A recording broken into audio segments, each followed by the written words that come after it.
Hey guys, a lot of you have been asking for a tutorial on how to hide the steering wheel in F124, so here it is. It only works on PC, so bear that in mind going forward in this video. I hope you enjoy it and find it useful, so let me know in the comments how I did. Without further ado, let's get into it. The first thing you're going to need is SimHub. If you already have it installed, then you can just skip this step. If not, then just go to Google, type SimHub, and the first link that you get is probably the one that you want, which is simhub-.com. Just go on that website, click download now, and install it in your system. I'm not going to explain how to install the whole thing, but that's for another video. You probably can find it on the internet as well, on YouTube. But this is what you need for now. So once you have it installed, then you can continue with this tutorial. So the next thing we're going to do is launch F124 and just start a quick race. So you can go to F1 World, then go to Play, and then it's Grand Prix.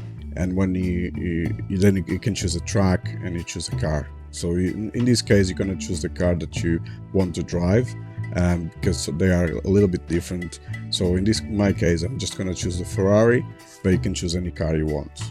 You can also select any driver that you want. It doesn't really matter at this stage. Once the race loads up, you just want to start the race and then press escape to go into settings. Here, just make sure that you have the camera set to cockpit and then go into settings. Then go to camera customization and set the FOV to your liking. You can also specify if you want these settings specific to this car or if you want them to apply to any car. Then you go back from the menu back into the cockpit, and here we're going to press print screen on your keyboard so that it brings up the screenshot tool from Windows. Then you click on that little icon and you click window so that we take a screenshot of the whole screen. And you can now quit the game and go back to desktop. Okay, now we need to find that screenshot. It should be stored in your default pictures folder in Windows. In my case, I open Windows Explorer, click pictures, then screenshots, and here it is. Let's open it up and make sure that it looks good. Now the next thing we need is Paint. It should be already installed in your Windows computer, so just open it up. Next, drag your screenshot from Windows Explorer into Paint. Now maximize the window so that the picture fits the whole screen. You can zoom in and out by pressing the Control key on your keyboard and scrolling up or down with your mouse scroll wheel until the steering wheel fits into view. The next thing is to bring up the Layers menu. You do this by clicking the Layers icon on the toolbar at the top of your screen. It should be the last icon on this row. We now want to add a new layer. We do this by clicking the little plus icon on the right of your screen just above the picture layer. Next, we want to draw a rectangle. We do this by going to the Shape section of the menu and click on the Rectangle tool. We also need to change the fill type to Solid Fill, and then both of these colored circles need to be changed to black so that the outline and the fill are colored in black. We now draw a rectangle around the steering wheel. Don't worry where it starts or ends, just make sure it covers the steering wheel completely. Great, now we need to use the Selection tool. Click on this little arrow pointing down and change the tool to Freeform. Now we need to remove the part of the rectangle that covers the rest of the car. For this, we'll have to have a look at where the steering wheel is. We can do this by hiding and showing the layer with the black rectangle. Once we have a good idea where it is, we'll draw a shape around the steering wheel. It doesn't need to be perfect, and it's easier if we leave a border around the wheel than if we cut too much inside. Now right-click the selection and click Invert Selection. Then press the Delete key on your keyboard, or right-click on the selection and click on Delete. As you can see, my shape wasn't too perfect. If this happens to you, you can either press Ctrl-Z on your keyboard to undo the shape, or with the Freeform tool, just trim the shape and make it perfect.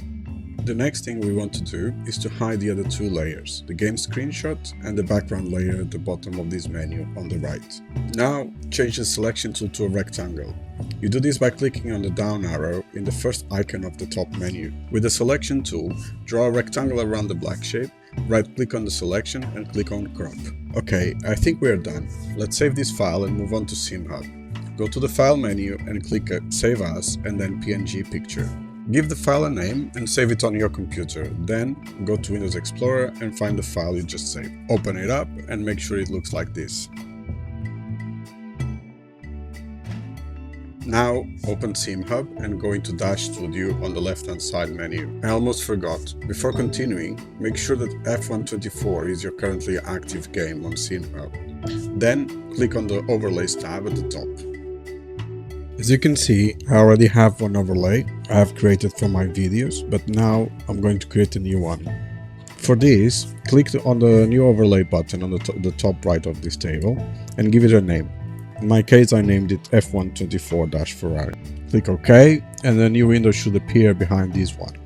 Let's click on it and import our shape. Now we need to go into the menu at the very top and click Dashboard, then click on Manage Images, Add Image, and pick the PNG file we just created. From the toolbox on the left hand side, double click on Image, then scale the red outline to reasonably match the blue square.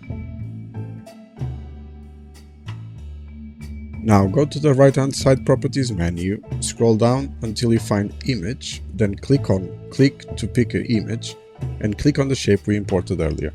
The shape looks a bit odd at first, but don't worry, let's just adjust it a little bit and place it at the bottom of the blue rectangle. Perfect. Now we need to save this overlay. Go into the File menu and click on Save, and you can now close this window.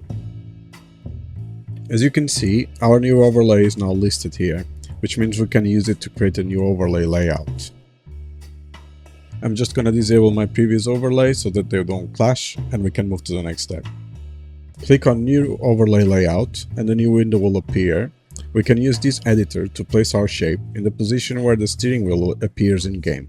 Click on Add Overlay, then click on the green plus button next to the name of the overlay we just created. As you can see, we now have an overlay window that we can adjust and move around. Let's scale it and place it roughly where it should be. Don't worry about the perfect position just yet, just ballpark it. This should be good for now. Click on Save Layout, give the layout a name, and press OK to dismiss the window. Okay, now, this window allows us to control the overlay. We have options to make it visible all the time or to assign buttons to manually show it or hide it. For F124, it works really well in automatic mode, as the overlay kicks in as soon as the game starts sending telemetry data to SimHub, so we can leave it both options force visible and force hidden disabled. One last step is to go back to the overlay list and click on Auto Current Game.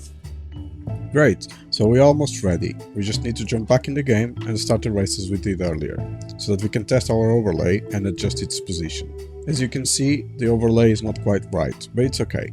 We just need to press Alt-Tab on the keyboard and select the Overlay Editor window. Click on the Edit Layout, and the overlay should now have an outline that we can use to drag, scale, and adjust the position to perfectly cover the steering wheel. That looks perfect to me. All we have to do now is click on Save Layout, and we're done. That's it. This is how I managed to automatically hide the steering wheel in F124, which in my opinion greatly increases immersion. I'm not quite sure why EA or Codemasters have not included an option to completely hide the steering wheel like they have in other games, but alas, we, the community, always find a way. Obviously, this goes without saying, but this solution only works on PC. Thank you so much for watching, and I hope you enjoyed this video and found it useful. Please give me a like if you liked the video, a dislike if you didn't like it, and let me know your thoughts in the comments. If you liked the video and you would like to see more tutorials like this, let me know in the comments what you would like to see next. And if you liked the video, please don't forget to subscribe. I'll see you in the next video. Bye bye!